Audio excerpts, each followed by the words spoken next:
Good evening, all, and welcome to this another edition of our mental health series. Let me go ahead and invite you to come on into the room. Tonight, we're talking about Black males' mental health and well-being, and I promise you, we have two of the foremost experts that will come and share with us tonight. And so, let me go ahead and invite you, those that are joining, let us know that you are online. Just type in the comment section so we can recognize you. Thank you, Sister Rachel Clark. Thank you for joining. Let me invite my brothers and sisters from across the world. Amen. One of our experts tonight is from the beautiful island of Jamaica. You'll hear a little bit more about him in a few minutes, and as well as our First Lady. But let me go ahead and invite you. Share this with somebody on your line. Thank you, Minister Terrence Stanford, for joining us. Thank you, Sister Greenfield, all the way from Maryland. Tonight we are discussing Black males' mental health and well-being. We are talking about the burdens of the Black male. And how we might be able to support them. Amen. Thank you, Brother Nathaniel Spalding, for joining us tonight.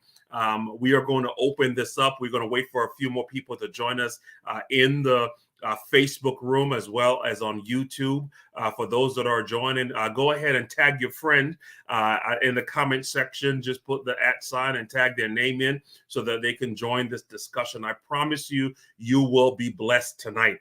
I promise you this will be a rich discussion, one that is informative, one that is encouraging. Yeah, thank you, Minister Stanford. You might go ahead and tag your pastor as well. Tag Pastor JD in to come on into this discussion tonight. Thank you for joining. We're going to go right in and start. Our topic of discussion tonight is Black males' mental health and well-being. And I just want to start from the top and say thank you to the family of Bethel Cathedral African Methodist Episcopal Church, where I am honored to serve as the senior pastor. Thank you to the Bethel House Community Development Corporation and for Managed Health Services and Uplift Ministries, all of whom are a part of sponsoring this mental health series that we have been embarking on over the last 9 months. So Bethel Cathedral, Bethel House CDC, Managed Health Services, Uplift Ministries, thank you for your financial support, your encouragement as we are embarking on this topic of mental health within the Black and Brown community. As I said, tonight we're talking about mental health, Black males' mental health and well-being. I'm going to invite our first guest on the panel tonight. You know her well, amen. I'm going to pop her on. Welcome on, the Reverend Carla S. Perkins, amen. Reverend Carla serves as the First Lady, as Bethel Cathedral, but she's also the founder and CEO of Abounding Joy Counseling and Wellness Services. Reverend Carla is a licensed clinical social worker. She works in the field of mental health services, mental health therapy. She's providing services through our private company that she manages, that she founded. And we thank God for joining us. Good evening, Reverend Carla. Say hello to the people that are joining us. Good evening. Thank you for joining us tonight for such an important dialogue. Thank you. Reverend Carla, we're going to jump right into the discussion and just recap our first two seminar series that we had. We actually held them on Sunday mornings during our worship experience. And we talked about some of the stigmas associated with seeking mental health services within the Black and Brown community. And for the audience that are at hand tonight, I want you to just share a little bit from your professional perspective and experience. What are some of the barriers that you see that are preventing Black and Brown individuals from seeking mental health? In my experience, I have seen several different types of barriers. The first I will address is probably one of the most common beliefs that we have about barriers to mental health treatment would be the stigma that is involved in terms of going to someone else and talking about your problems, when I say someone else, I mean a professional outside of family members or friends, because sometimes the line of thinking is, if I need to go to a professional, will that person judge me? Will that person think that I am crazy? When we've talked on Sunday mornings, we also highlighted the issue of stigma around, if I pray, do I still need to go to therapy? And if I go to therapy, does that mean that I don't have enough faith? What I would also like to highlight tonight, which we may not as always talk about, are that there are real barriers that exist outside of a person feeling stigma. Accessibility is a challenge. It can be socioeconomic barriers. Even though many people do have commercial insurance, it does not cover mental health services 100%. There's not full parity between physical health and mental health care.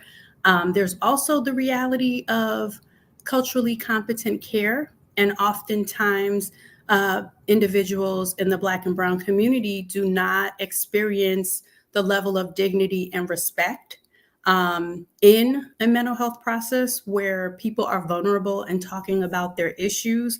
And it's truly important that what Black and Brown individuals describe, and often describe mental health concerns in physical terms, that it be recognized as a mental health concern as opposed to some other, just a physical ailment or something that can be treated quickly and moved along.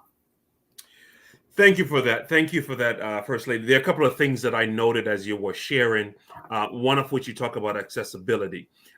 We have pushed the idea, we've continued to undergird this movement around your mental health is your health.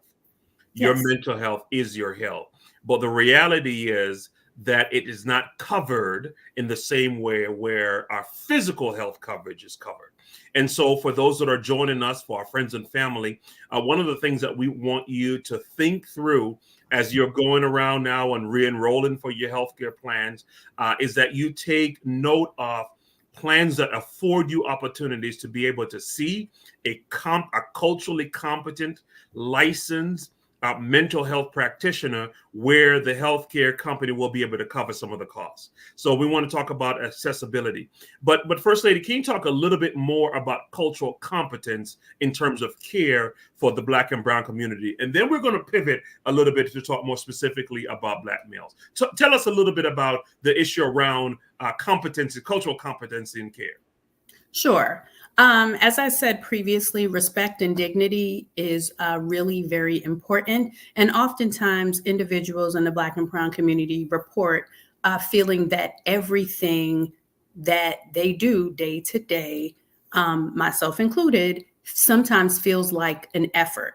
So in terms of interaction between not only mental health providers, just healthcare providers, in general, it is really important for an individual who's seeking care to feel comfortable, to feel that it is a safe space, to feel that they have the opportunity to be able to fully express the range of symptoms, to not be rushed, and that those symptoms be properly vetted. Much research has shown that there may be misconceptions about how Black and Brown individuals experience pain, how we discuss our mental health concerns, and whether or not the emphasis on those physical symptoms lead only to medical diagnoses, or the fact that spiritual and faith interventions are really important to Black and Brown individuals.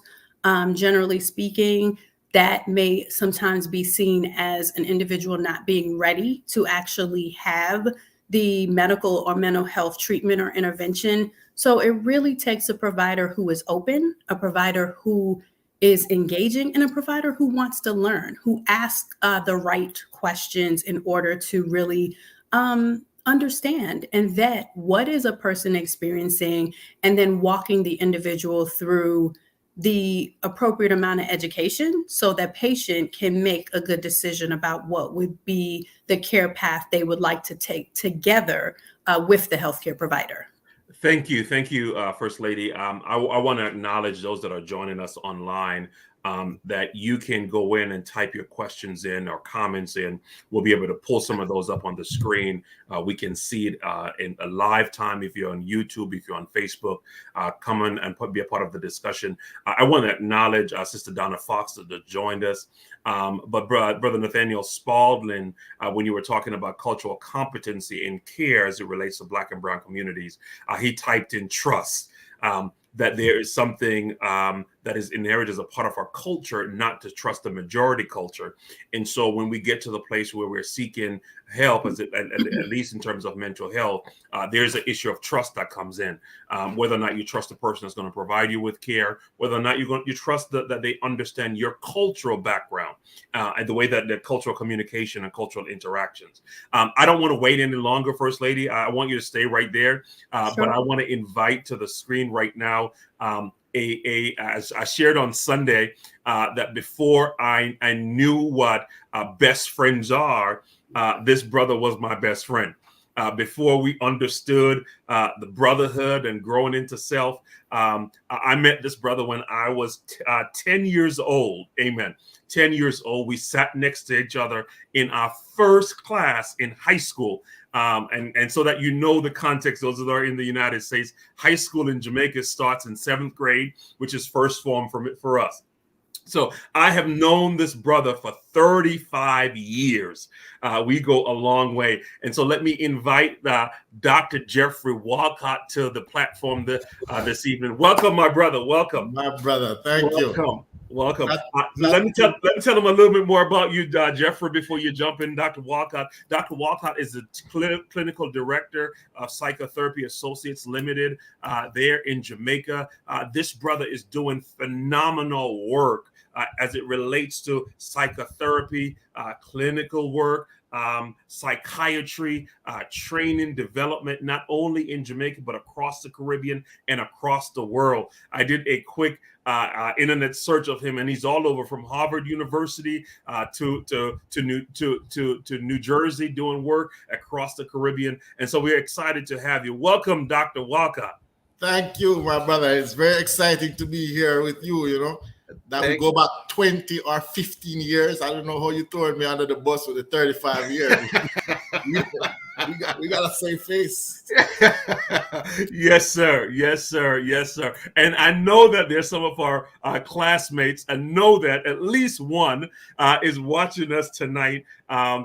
We are fellow classmates from Clarendon College in Jamaica. So we want to big up the Clarendon College crew. Amen. I didn't stay long enough to Clarendon College to graduate because my family migrated to the States, but I claim Clarendon College as my roots.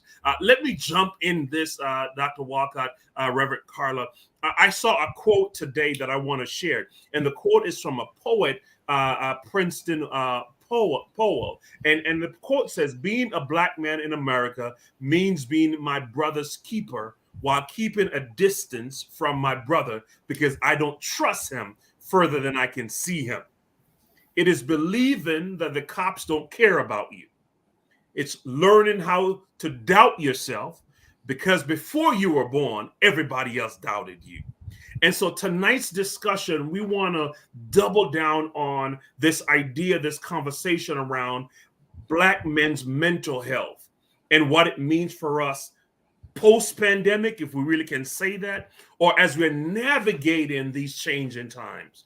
So Dr. Walcott, why don't you share with us a little bit about what you have seen and experienced in the work that you do around providing services support to Black men? Okay, so I think one of the things to say is, first, I'm a psychiatrist, but the majority of the work that I actually do is heavily on psychology and psychotherapy, because a lot of the challenges that we actually deal with have to do with resilience and the lack of resilience in dealing with the challenges that most people face. Issues of how to be self-sustaining in a society that is geared towards keeping you in a state of poverty and in a state of dependency. And that's some of the greatest challenges that you have to focus on.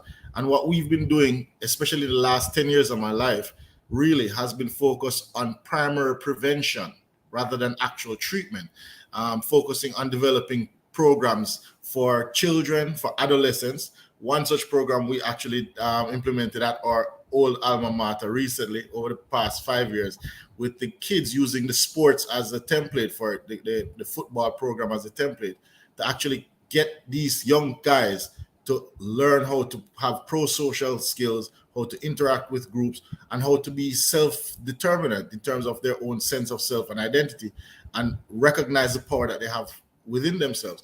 And I think that's pretty much where my life's work has really taken me these days. And it's not so much an issue of treatment, because most of the treatment issues we've really dealt with. And I have a recent paper published in the APA journal, Psychiatric Services, on the psychiatric treatment issues, which we've been doing using community approaches, which is the same thing that we focus on now, which is strengthening communities and empowering the community to be actually the crucible for health, rather than taking it to an individual's office or a psychologist. Because even in the best countries with the most resources, there will never be enough specialists to deal with the mental health challenges of the population. Dr. Walcott, you've just said so much, right? And so I need to back out a little bit, brother, and come back in. For sake of this discussion tonight, as you are kind of building the foundation for the presentation that you're about to give, you made it clear that you are a psychiatrist practicing psychology, right? And so for our audience tonight, we're not going to assume that everybody knows. Can you talk to us a little bit about the difference between psychiatry and psychology? Okay, so psychiatry is a medical discipline, and it focuses more on the biological aspect of mental health challenges and disorders.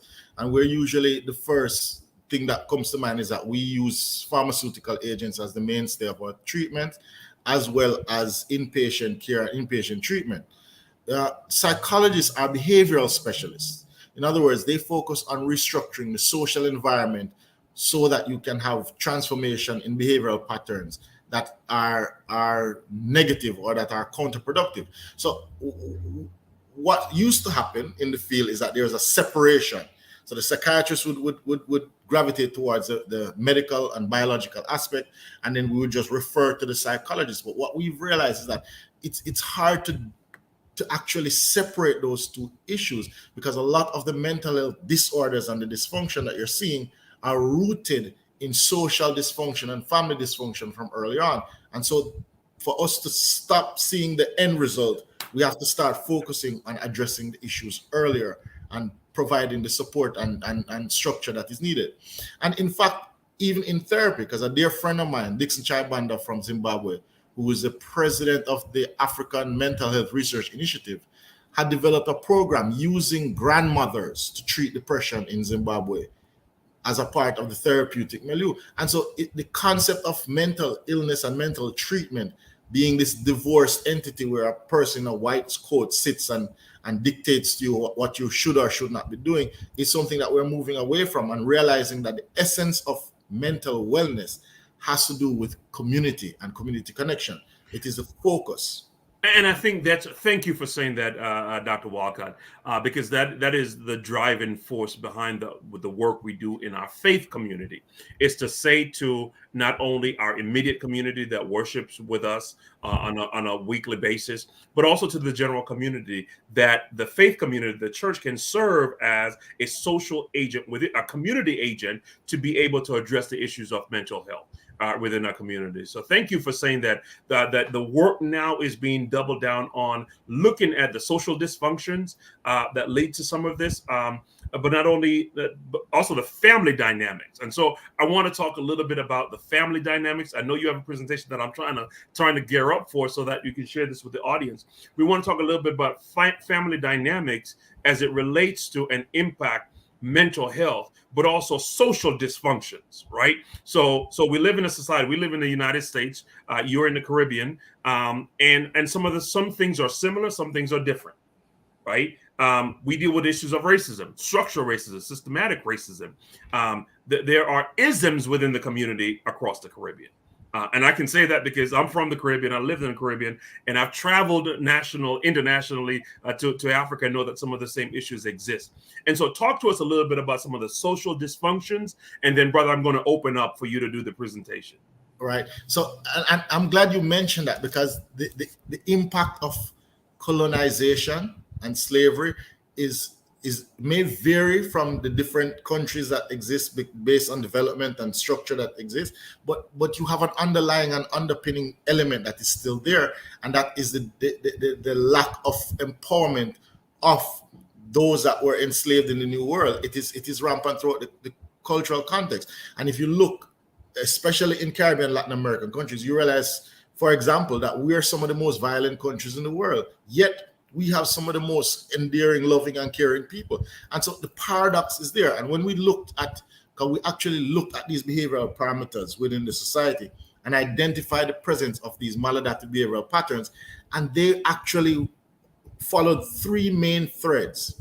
It was one, the issue of pathological dependency and entitlement, psychosexual perversion and psychosexual distress, and authority conflict and skewed power management systems. And all of those three elements can be directly correlated back to the social engineering practices from slavery and colonization. So it's important to recognize that even though there is differences, the underpinning and the underlying core pathology has still permeated our society. And some of us have been able to overcome it more than others, but it still acts as a crucible of transgressive behavioral patterns that exist in the different countries as they are. Brother, you just said a mouthful for me when we talk about those three patterns, right? And I want to come back to that. I'm going to bring First Lady back. So First Lady, prepare yourself because we want to talk about some of those patterns that has led to some of the dysfunction that we see in our community. But Dr. Walcott, I'm going to go ahead and pull the presentation up. As you can see, my brothers and sisters that's joining us in our social media world, this brother is well versed in this. I remember back maybe 25 years ago, Geoffrey, coming to visit you at UWI when you were in medical school and studying. And sitting in your dorm room and talking to you. And I am just so excited, brother, for the work that you have been doing across the Caribbean. And so talk to us about this psychological consequences that have led Black men facing in the Caribbean, and specifically in Jamaica, and what you're doing about it. And I'm going to go ahead and add it right there. There you go. Go ahead and talk with us, brother. All right, so what I want to look at is some of the factors that influence mental health of young Black men in Jamaica. And the issue of youth in itself is a problematic issue, because worldwide, in every culture, ages 15 to 25, which represents a large segment of the population, tends to be the most at-risk group for either becoming victims or perpetrators of violence, issues of substance abuse, HIV or AIDS infection, and motor vehicle accidents. And the reality of this is that this is probably one of the most vulnerable groups because of the biology.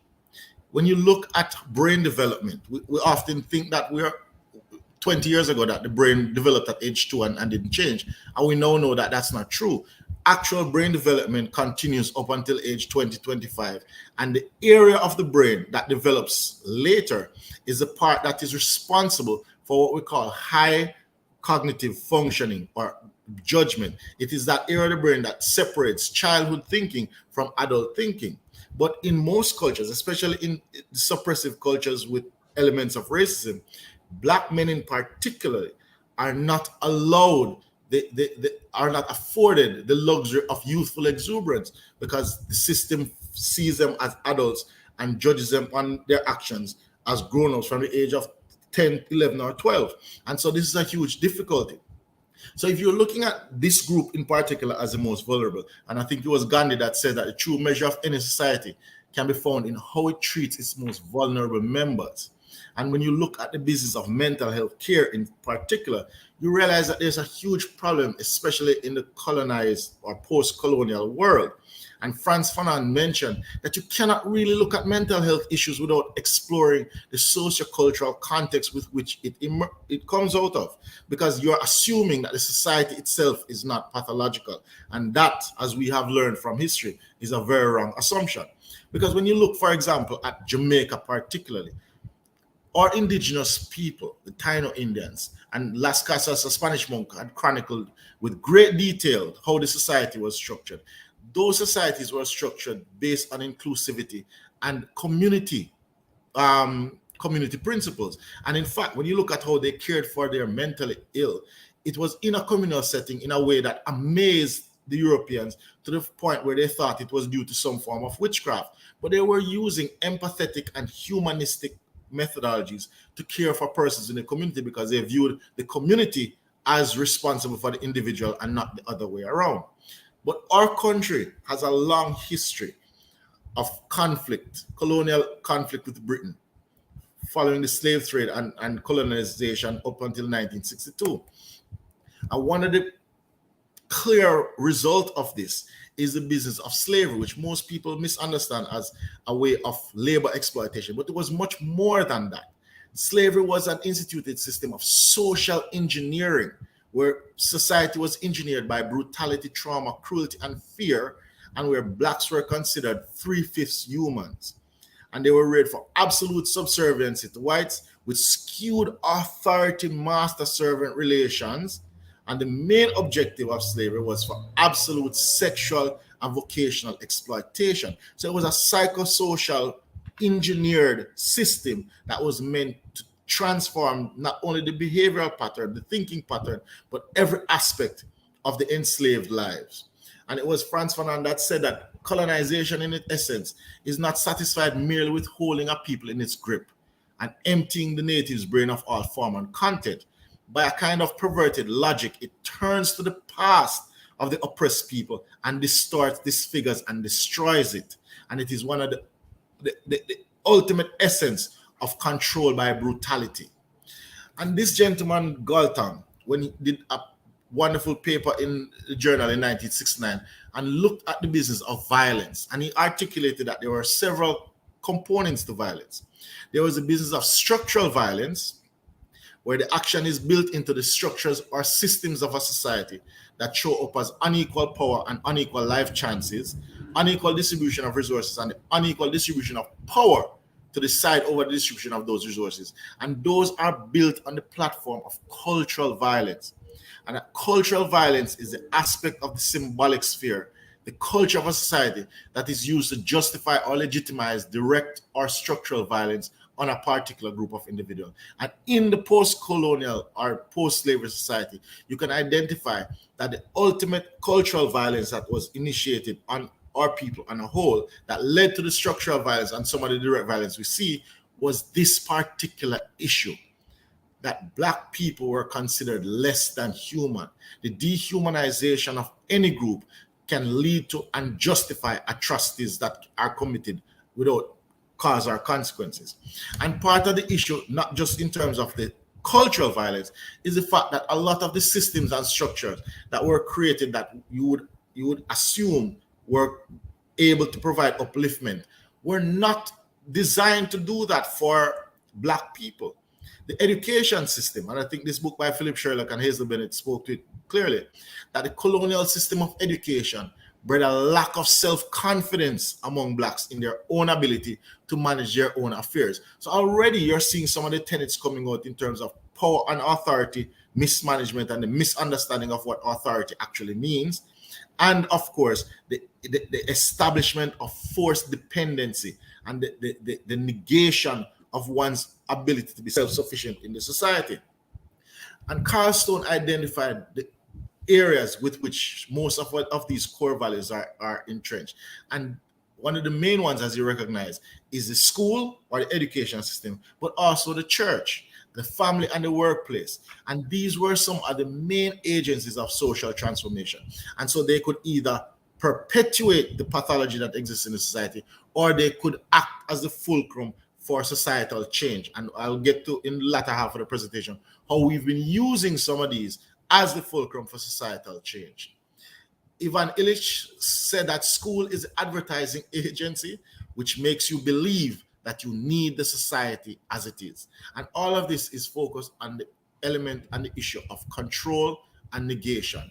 In our society, we recognize, and I think this is probably one of the greatest myths that we ever come across, that persons who are involved in crime are somehow incapable of succeeding in educational system. When we looked at persons condemned for murder, we found that 15% of them had IQ scores in the superior to very superior range, which was double that of the normal population. So the issue is, how is it that these brilliant young men end up in prison and are not able to find better alternatives to enrich their lives or to make a better life for themselves? And we also found that a lot of these young men suffered from what was termed at the time personality disorder or antisocial personality disorder. When you look at the statistics from 2013, and Jamaica is one of, as I said before, one of the most murderous countries in the world, the age group from 16 to 25, the number of persons arrested for murder within that age group is greater than all other age groups combined. And this pattern is similar all over the world. And one of the things that was pointed to was, and Herbert Gale did a beautiful paper that he took a lot of flack on, was that the main driving force was the hostility and toxicity of the home environment. And he pointed to the fact that the abuse of boys by mothers and absent fathers provided a whole different psychopathology. But for the murders in particular, it was the abuse of boys by their mothers in a system that is entrenched to devalue them as it is. And so it was a complex societal fact that we had to grapple with, that our concept of discipline and abuse were somehow warped, and we had to rethink that. And so recently there's a lot of work that has come out in terms of what happens to children and how it impacts their adult life. The prevailing thought now is that it's not what's wrong with the child, but really what has happened to them. And that has led to the publication of various studies on these things called adverse childhood experiences and how they impact not just mental health, but also physical health. And some of these factors you can look at are community or environmental factors. Some you can relate to in terms of poor housing quality and affordability, lack of opportunity, economic mobility and stagnation, lack of social capital, violence within the community, community disruption, discrimination and poverty, and leading to homes or households that are either in financial difficulty, homelessness, the presence of domestic violence, substance abuse, incarceration of family members, mental illness within the family, emotional and sexual abuse, physical and emotional neglect, or divorce, broken family homes, and very particularly the concept of maternal depression, which is not often recognized, especially in our Black women. And what happens to children who are traumatized? And Judith Herman spoke about the fact that when a child goes through high levels of trauma, especially when it comes in an environment that they expect to be safe from someone that they expect to be a protector, a very peculiar thing happens to the psyche of that child, because the child develops a contaminated, almost stigmatized identity. The child victim takes the evil of the abuser into themselves, thereby preserving the primary attachment to their abuser, because the innocence of badness preserves a relationship. It is not readily given up even after the abuse has stopped. Rather, it becomes a stale part of the child's personality structure. And too often we see kids who are behaving in a maladaptive way, who are doing things that they ought not to, and not recognizing that the child's internalization of breaking the rule, of doing this, is a way of normalizing a sense of control because they have been through trauma. And it was Fred Hickling and Gerard Hutchison that identified that the main way to negate a lot of this psychic trauma and challenges is through the business of cultural control and the ability to culturally validate themselves in modes of expression that range from religion to music, and that this has been protective in dealing with psychic challenges throughout history. And so we developed a program that was based on cultural transformation and social re-engineering. And we administered this program to children in Jamaican schools as well as the community who had issues with both academic performance and behavioral performance, using the culture as a vehicle for delivering the therapeutic modality. And you talk about stigmatization. If we had gone into these schools and say we're doing a psychiatric or psychological program, it would have gotten nowhere. So the program was couched as a resiliency development program. It was called Cultural Resiliency, Humoral Cultural Resiliency Program. And so the premise is, in our communities, we expect our young people to become employed, develop jobs, go through existing structures, get qualification and either migrate or become part of the workforce. But we had to recognize that the at-risk children needed greater intervention, and we needed to use the cultural therapies at various stages of life, including early childhood, prepubescent, adolescence, and young adulthood, to change the behavioral aspect of the child so that they could develop new skills and divert them to a pathway of productivity and mental wellness. And this is critical because productivity and mental wellness are not separate issues. Mental disorders, if you look at all of them in context, are really disorders of social and societal functionality. That's where the greatest impairment occurs. And so the cultural therapy premise negated some of the cultural violence that was expressed in our community by teaching these children how to work together, how to control their impulses, how to perform, how to organize, how to manage authority, and how to develop a sense of self. Those were the mental health tools that these children needed, and that they needed to excel in the environment that they were in. And it was about negating the essence of the cultural violence that has been perpetuated on our people throughout all of the colonial world, post-colonial world. And that is establishing what Marcus Garvey had spoken about, that the black skin is not a badge of shame, but rather a glorious symbol of national greatness. That is the vision that we've been on, and that is the course that we have taken. So I thank you very much, my brother, and I will go back to the discussion because I don't want to take up too much time. I think the discourse is more important. My brother, you just unloaded a full doctoral course on us. The chat is jumping, and so I'm going to get on a couple of things. We are, folks are viewing from all over the world, Dr. Walcott, Reverend Carla, and so we want to get in as many people as possible in terms of comments. And so there are a couple of things that you mentioned. I want to go back, Dr. Walcott, in the beginning when you start talking about the three. What are those things that before you started the presentation, you talk about the three things. I want you to elaborate on that for us a little bit more. And then I'm going to get to a question from Sister Barbara Irvin that asks a question. It is rooted in faith and our religious belief, but I'm going to ask the question and we're going to tackle it a little bit. So Walcott, just share with us again those three areas that you believe are serving as a foundation for some of the dysfunction that we see, and let's jump into a conversation. Right. So what we had done was to analyze a large group of the society that were having difficulty in terms of their adaptive skills that would have been diagnosed with things like personality disorder. And what we found when we took apart all of the symptoms was that there was a cluster of three main issues that came up, right? The first and the most significant one was the business of power management. These people were unable to recognize what healthy power structures were like. They were either oppressive to persons who were subservient to them, or they were conflictual with persons in authority, and they used techniques like passive-aggressive resistance. They were always in this discord with persons around them. They were vindictive. They were undermining. They were sabotaging in terms of their engagement, and these were people who also were exploitive and oppressive to persons that they were in authority over. And a lot of it stemmed from impulse problems, impulse control issues. And in the very severe cases, you actually had high levels of violence. And in particular, domestic violence was a core factor that came out of that group. And so that is one arm that we looked at and where the symptoms clustered. The other area that it clustered was actually with dependency. And this is a very interesting thing that happened, because what we found was that socioeconomic status did not impact the prevalence of dependency.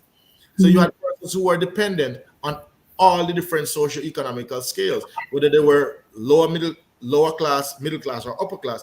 They were still dependent because they inculcated a sense of entitlement. They were willing to do what was necessary for their own benefit because they expected others to do it. And that also fed into the conflict and into the discord that you had.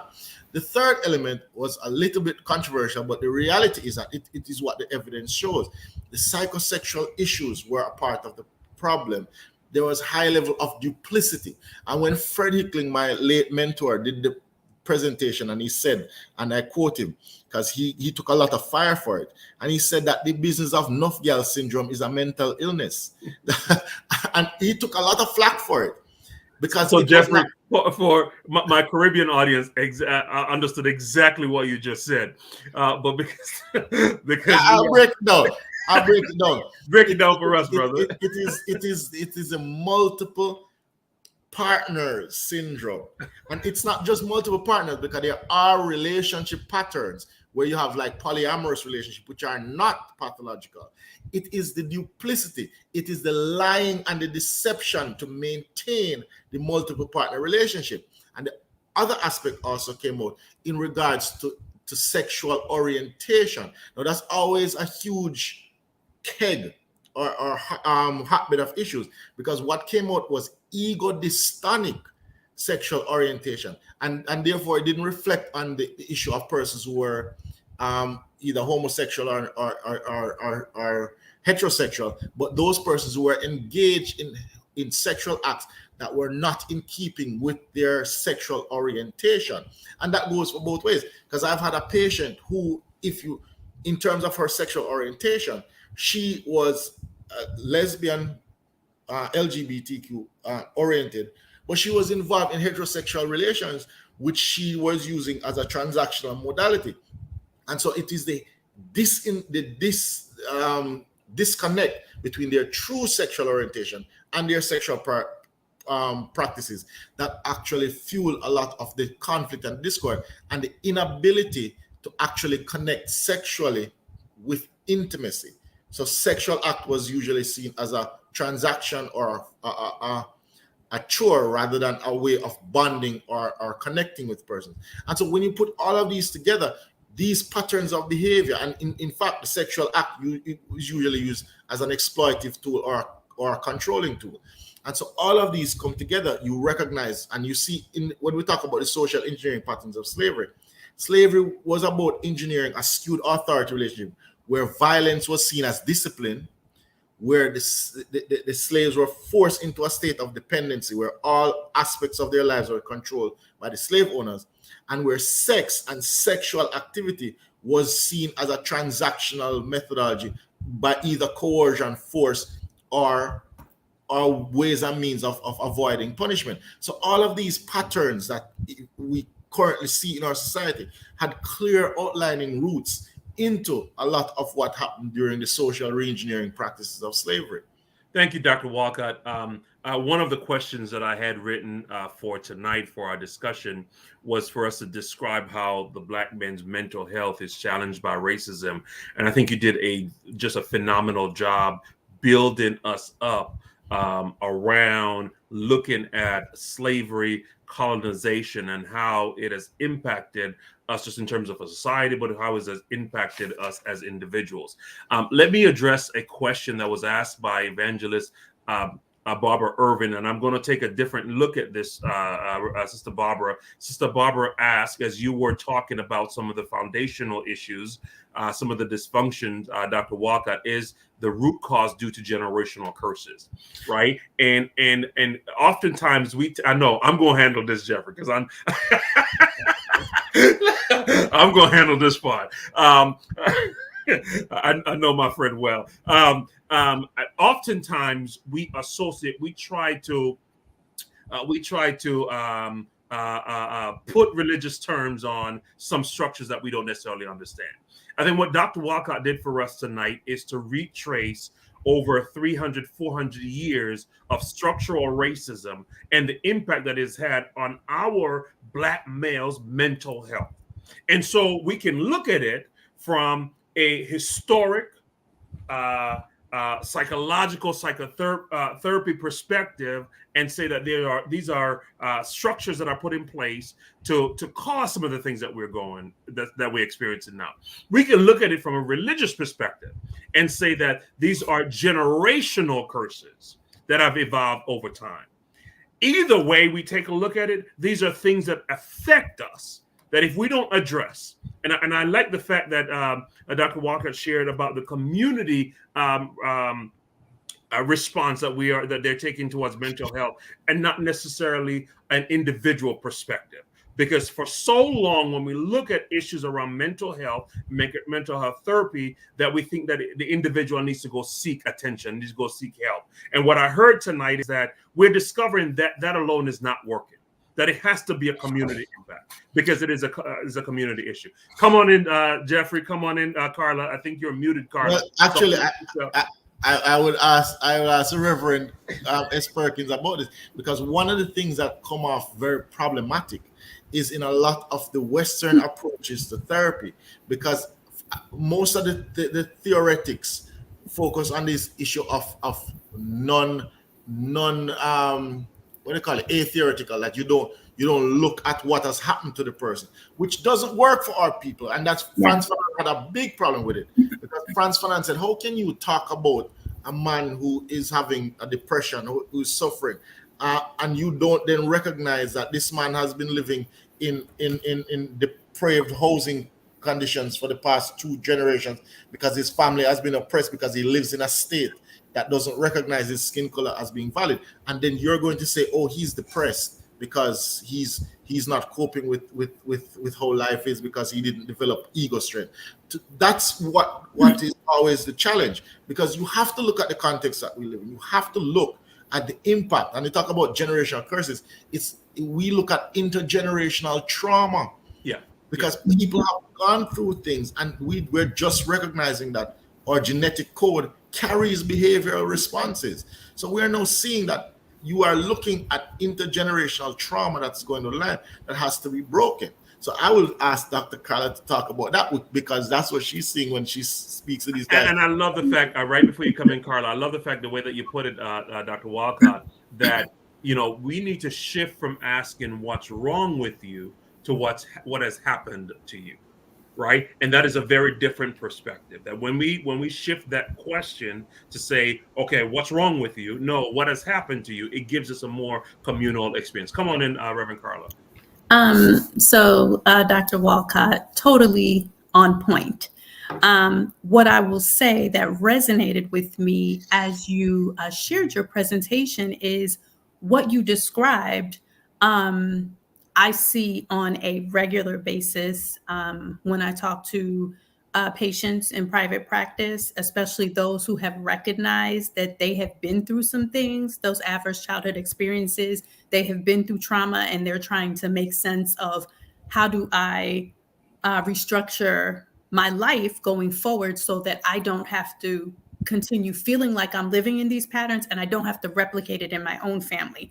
But particularly when I work in school settings, what you have described around the issues with responding appropriately to authority, a lot of the interpersonal challenges, especially as young people are beginning to date and have romantic interactions, we are doing a lot more talking around teen dating violence, regardless of whatever sexual orientation students may express.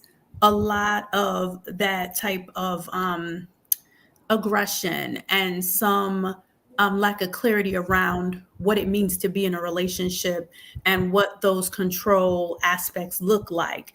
And really trying to teach all of these socio-emotional skills in an appropriate manner, while dealing with the demands of a system that requires children and adolescents to sit down, be quiet, and learn something. And many students cannot learn because they are constantly stimulated by all that they have experienced in home, in the school setting, because school is not a safe place for everybody, in communities where we know, just like you described, there's a lot of community violence that's happening. So you cannot expect, especially after 2 years of a pandemic now, that children will return to the school setting and we have the same children and adolescents that we had from 5 years ago, because things, unfortunately, I don't want to say that they've gotten worse, but I will say they have become more pronounced, because that time away from the norms and settings has really unleashed some things and loosened some of the boundaries that may have been more consistent when we were frequently more in person. Thank you, First Lady, for that. I want to ask a question to both of you. Dr. Walcott, you brought this up in your presentation. The question is for us to really kind of talk through the most critical intervention points for Black males' mental health. You talk about this age between 16 and 25. Can we explore that a little bit? And from you, Dr. Walcott, from more of a brain development perspective, and for you, Reverend Carla, can we talk about it from a emotional development perspective? Right. So one of the things that happens is that as you're moving from childhood to adolescence to adulthood, your ability to make proper judgment calls is based on your brain's ability to process information. And you process information through bringing in all the input, getting it to your basic primal emotional centers, and you get feelings about it. And then it goes to the front part of your brain that says, listen, I know you feel this way, but this is the appropriate response within this time and within this place. And you have to weigh the consequences with the rewards. And so you have to put things in perspective. That part of your brain does not fully become developed until age 20 to 25. And in most areas, they recognize that, which is why you have these laws that protect kids from 18 and 21, no drinking, no this, no that. But something very peculiar happens, and you can go from all the news reports and all the things. For young Black men at the age of 13, 14, and 15 who make a mistake, who act out that is in a way that is in keeping with their brain development because they don't have the societal and the family structures to prevent them from doing that, the response is usually very excessive. The response is that these people are adults. These people should know better. And they are children. They are actual children. But you lack the presumption of childhood. And that a lot of our young Black men go through that in the societies like North America, like Canada, like most of the post-colonial societies where you have entrenched white populations there. And it's the norm because you can see it in the criminal justice system. And we have to understand and allow for the fact that brain development doesn't occur until 2025. So if a child is coming from a home where there's poor supervision, that child is going to have behavioral issues that need to be addressed by somewhere else, whether it be a therapeutic setting, whether it be a community setting, whether it be the church, because the church in most instances have been the saving grace for a lot of these kids with their youth group formation. Because it's not going to, in our country, we have the police youth group, but you can see the discrepancy in that if you are going to have police youth groups in areas like Chicago or in New York, it doesn't come across. So youth rescue units and using sports. Sports is probably one of the most critical things to capture young people and young people's attention because it gives them all the things that they require. It gives them focus, it gives them purpose, and it gives them a sense of accomplishment. And so we have to use what is there. Having them sit down in a therapeutic session to talk about how they felt about their mother at age 6 or whether or not they were potty trained at the right time is not useful to our population because it's pointless and it doesn't resonate with the actual reality that our people go through. Thank you for that. First Lady, come on in. Talk to us about some of the emotional things that you see for that age group. Definitely just echoing what Dr. Walcott has said in terms of impulsivity is high because, again, the places where those decisions get made, it's not fully developed. And what I often find is a lot of adults, even though we're trained, quote unquote, to work with young people, we are not always there. So we do not understand how to engage, particularly our Black and brown male students. We do not always know how to engage them. And it really takes engagement, and it takes being willing to model the appropriate response, because if something happens, a simple thing, I give you an instruction and you don't follow it, and I go from 0 to 60 and you're just like whoever, and you all in the audience know what this might look like because many of us have seen it. Some of us have done it at times. That is going to trigger a less than pro-social response. It is not going to trigger the response that causes any type of dialogue to happen, any type of reflection to happen. And I think that it often shows up in ways in which our young people, particularly our young men, are not going to show us their vulnerability because, like Dr. Walcott said, there are so many demands placed on them and so many messages that are basically suggesting that you don't fit here, wherever here is. So we have to really understand that some of those emotional responses come from a place of young people trying to figure out who are they and who do they want to be versus what they see society has told them that they are, or that some of us inadvertently might have told them that they are. Thank you, First Lady. This discussion has really pushed me. We've been doing this series, Dr. Walcott, over the last, let's say, 8 months. We started back in the summer, late summer of last year, with a Sunday morning. So we've done these on Sunday mornings during our worship service. So we've had this kind of discussion instead of a preached word, because it's that important to us, and it's a captured audience. It's a captive audience. But this discussion has pushed me a bit because we have spent some time kind of thinking about offering individual counseling to members of our community that might need it. And what this discussion has done for me is to say, well, maybe that's not the complete answer. Maybe we need a more community-based response to what's going on, because we might hit some of the issues with individual counseling, but a more community-based response might be what's needed. And so thank you for this conversation, because even as I've been thinking about this over the last this series for us kind of birthed at the beginning of the pandemic when we were home, and saying this is going to impact our community more than we know it, right? The COVID-19, being isolated, being separated, not being able to engage in community in ways in which we have done before is going to impact us. And so that's how we started this discussion. I do have a question, and I see some questions that are coming in. Thank you, Sister Tanya Buford, all the way from Raleigh, North Carolina. Thank you. Males have been comfortable to be vulnerable, don't they? I'm trying to understand that question, Sister Tanya, before I put it up on the screen. But thank you for that. I do have a question, and I'm going to pop it up right on the screen for both of you. And it's, what are some successful treatment types of Black men, both traditional and innovative? And I think we have discussed this, but I want to pull this out for our audience that are joining us. What are some of the treatments that's out there?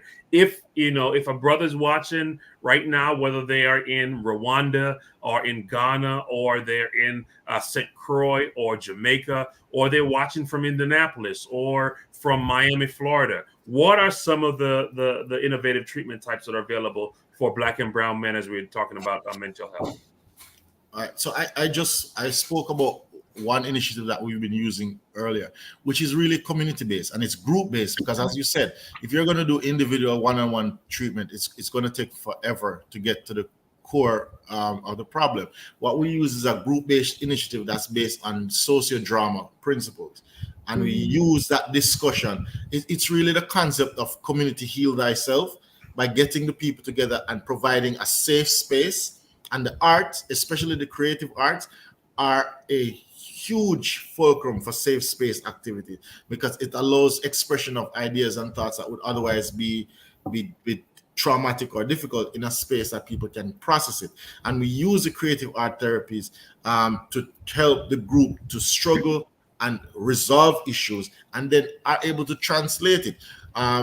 Paulo Freire did similar work in the pedagogy of the oppressed in Brazil. There's a dear brother of mine from Brazil, Vitor Perdue, that is working with severe mental illness using theater as a therapeutic modality. And the theater, I do a course in summer at McGill with Professor Jaswan Guza, who's a phenomenal child psychiatrist, who looks at art and healing. And the use of art-based therapies are more reflective and resonate more with our people, because art is one of the initial focus of health and wellness. Art was initially a part of the ritual of healing. It is only in the contemporary era that art has been relegated to the business of entertainment. Art is not entertainment. Art is communication and healing. And so the art and healing program that we do, we look at different methodologies that have been working, and they actually help to bring out the business of expression, of catharsis, of processing of trauma. A lot of these art-based healing therapies are out there, and they're non-conventional, and different people have brought them into different spheres, and they're adaptable. So you can use one that fits you best. Building support groups, support systems. I spoke about Dixon Chaibanda, who is my brother from Zimbabwe, who's been doing phenomenal work by training grandmothers on how to provide supportive psychotherapy for persons dealing with depression, especially women with depression. We tend to miss the postpartum depressive issues. Mm-hmm. So it's about a community-based approach, not necessarily a specialist-based approach. It's about empowering the people who have contact with the group that needs help and giving them the tools to work together to be able to meet the needs of the population. Thank you. First Lady, do you want to add anything? Sure. I was just also going to say that in a lot of the groups that I'm part of with other clinicians that are clinicians of color, we have had quite a renewed emphasis and focus during this time on emotional freedom techniques and other types of mind-body treatment. So one of the two treatments that are of great interest to me are EMDR, which kind of focuses on mind-body connection and interrupting the, if you will, the neural pathway between some of the distress you might have experienced in a particular experience and really helping a person work through that, because trauma doesn't just happen to people and they remember it. They hold it in their bodies, right?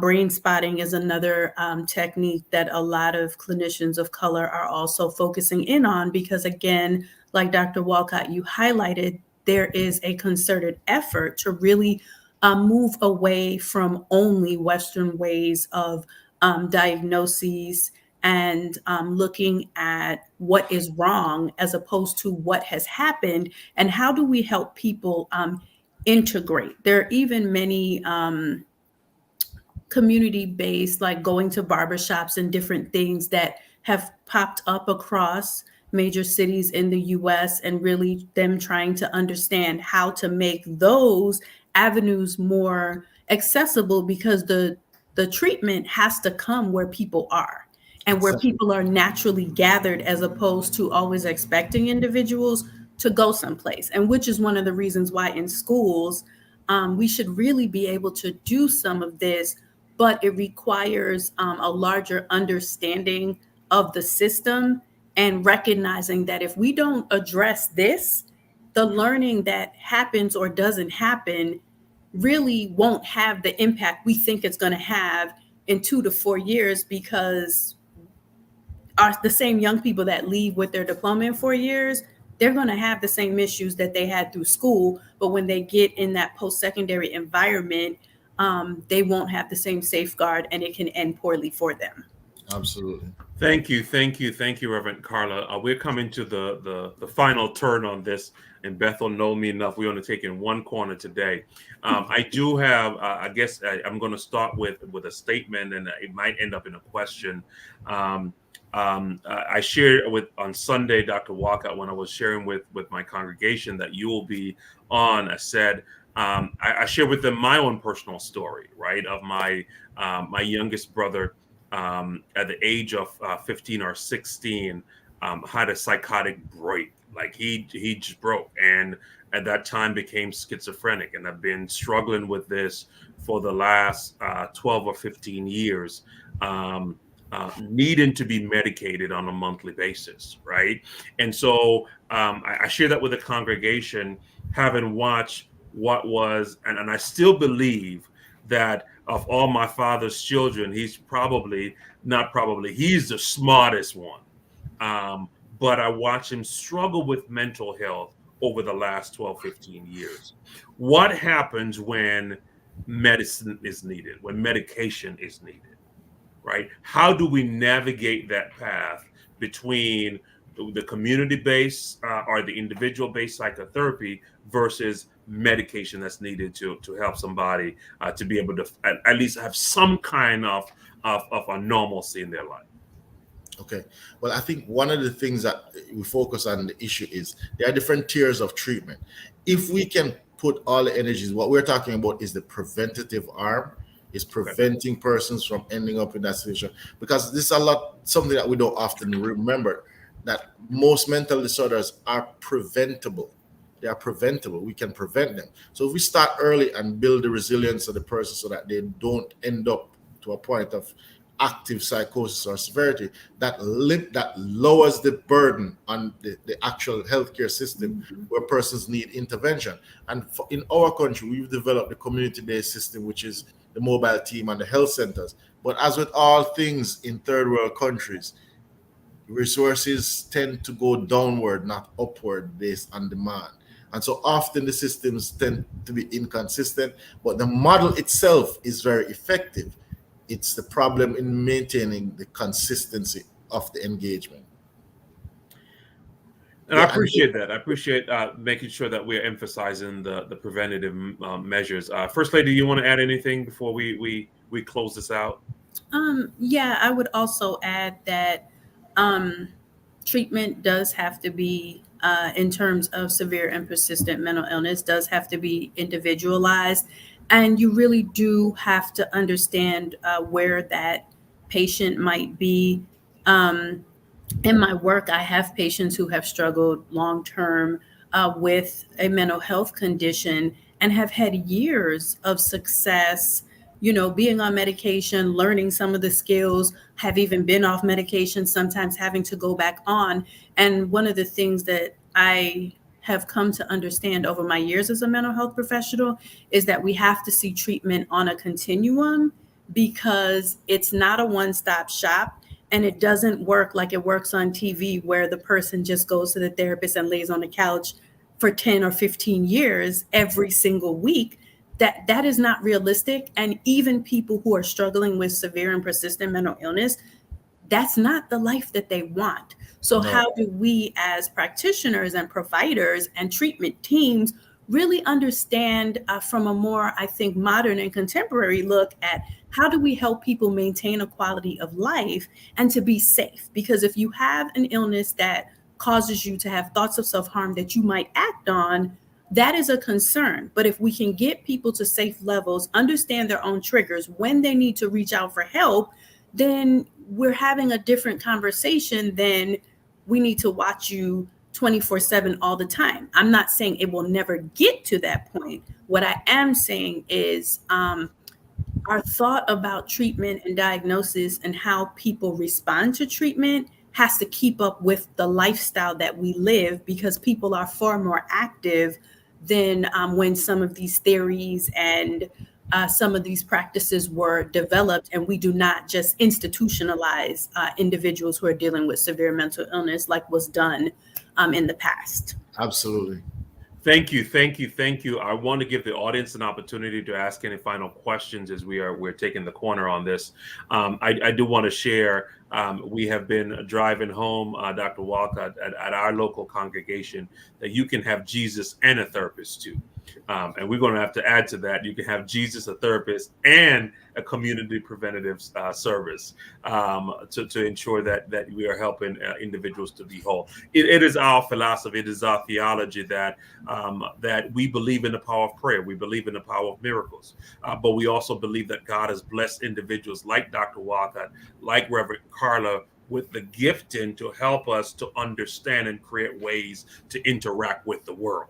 And you heard tonight that the world is not always friendly towards us. There are systems that are in place that are specifically designed to try to contain us, especially the Black male. And so individuals like Dr. Walker, like Reverend Carla, are gifted and God has blessed them with the skills, with the anointing to be able to create and work with individuals, work with communities, work with organizations to be able to provide that service. And so Bethel, thank you for your support. Thank you for journeying with your pastor on this mental health awareness piece. And my prayer is that this session was helpful to everybody that engaged.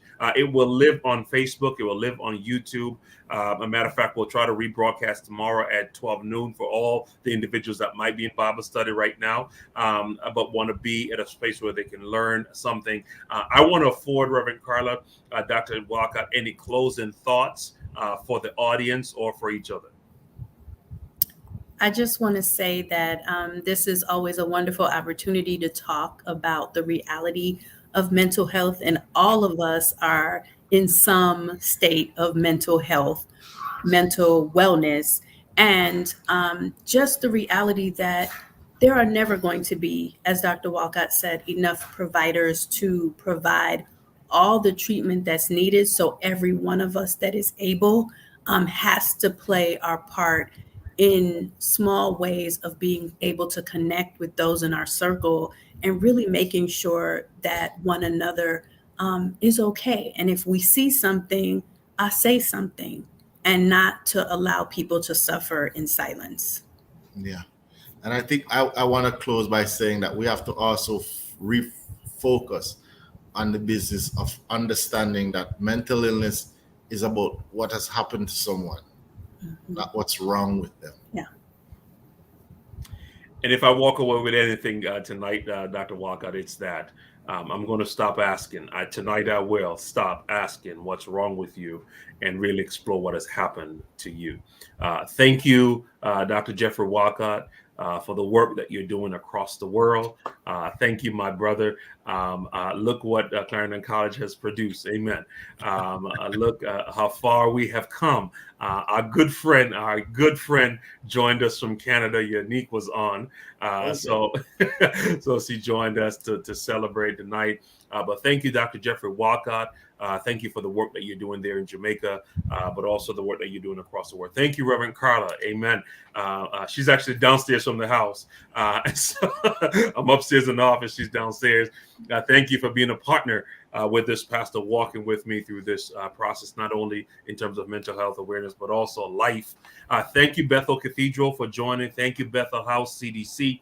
A special shout out to Managed Health Services right here in Indianapolis for undergirding this work and supporting the work that we're doing at Bethel Cathedral and Bethel House CDC. And I also want to thank my brother, Pastor Roderick Reed and Uplift Ministries for seeing this vision and believing this vision and believing this pastor. Remember, my sisters and brothers, next time you're interacting with somebody, don't ask what's wrong with them. Ask what has happened to them. Thank you as we are seeking mental health resources, support for our Black males to ensure that they are taking care of themselves. Thank you. I'm going to jump off the camera. You all stay right where you are. Thank you all for joining us. Thank you all. Again, be blessed. We look forward to seeing you tomorrow for our midweek refresher. Our midweek refresher will be 6 p.m. Tomorrow as we're journeying through this Lenten season.